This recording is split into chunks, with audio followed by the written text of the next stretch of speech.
On this week's episode of the podcast, All There Is with Anderson Cooper, Anderson looks at anticipatory grief and talks about the process of slowly losing his beloved nanny, Mae McClendon, to Alzheimer's disease. Watching her decline, watching all the dreams I'd had of giving her a house or having her live with me when I had kids one day, watching all that disappear was like nothing I'd ever experienced. It was a different kind of grief, different than my mom, different than my dad, different than my brother. After a time, Mae stopped speaking words. When I'd visit, she still knew who I was, but she'd open her mouth and the only sound that came out was a single note, like she was singing. Ah, ah.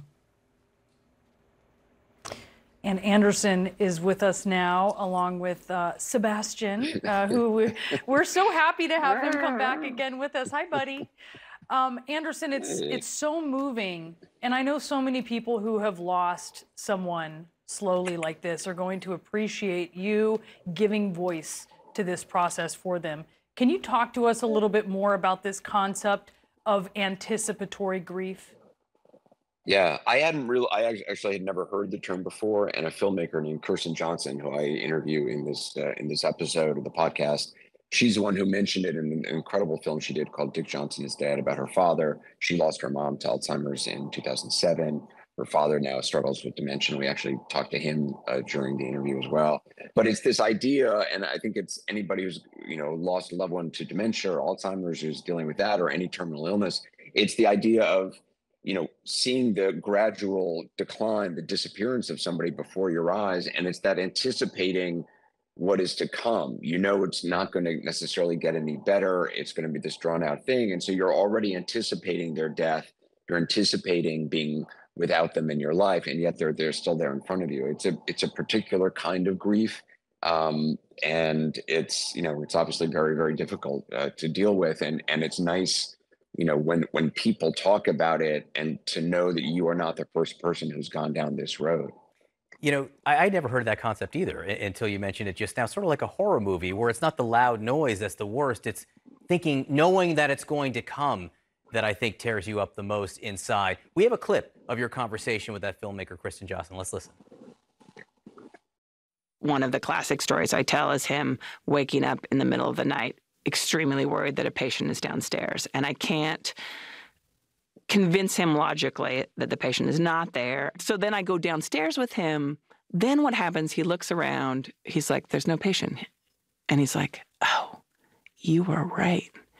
And then he says, it must be incredibly difficult to watch your father lose his mind. Wow. So he's had the self-awareness of what was happening to him. Yes, that would go in and out. But when it was in, it's like a knife in your heart.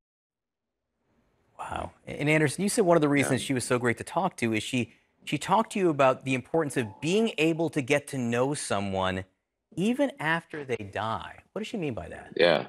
Yeah, this is a concept to me which kind of blew my mind, and I just think it's so important, and it can give hope to so many people. It's this idea that your relationship, just death is not the end of your relationship with that person. And I know maybe that sounds like too sort of out there, but when you think about it, you will continue to have a relationship with the person who's died. I continue to have a relationship with Mae McClendon, this nanny I had for 15 years, who was really a mother to me, as close to me as my mom and my dad. And I stayed involved in her life for the rest of her life, even after she no longer was my nanny.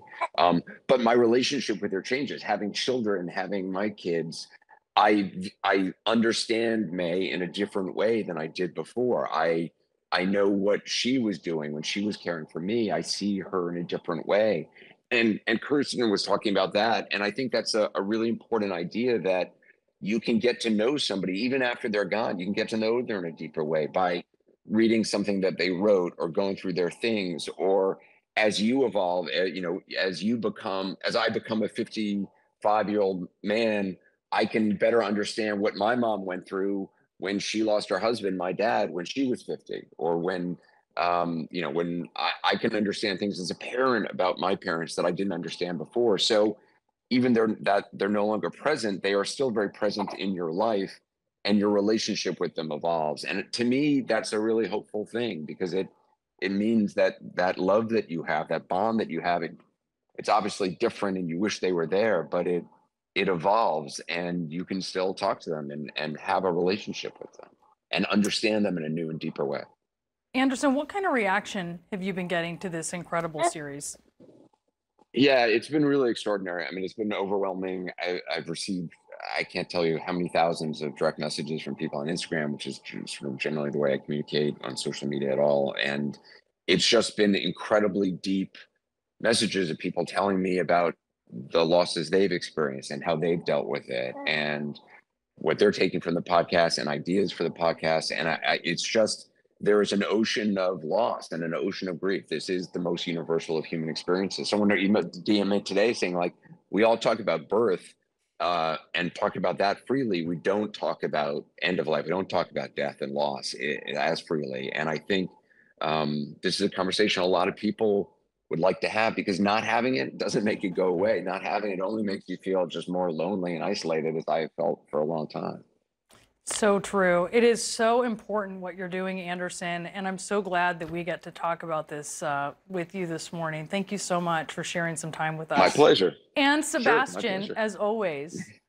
See you later, bud. And be sure to, he's so cool about this always. You can be sure to check out the latest episode of All There Is with Anderson Cooper, available now wherever you get your podcasts, or you can just scan the QR code on your screen. I'll give you a second with your phone to find the podcast.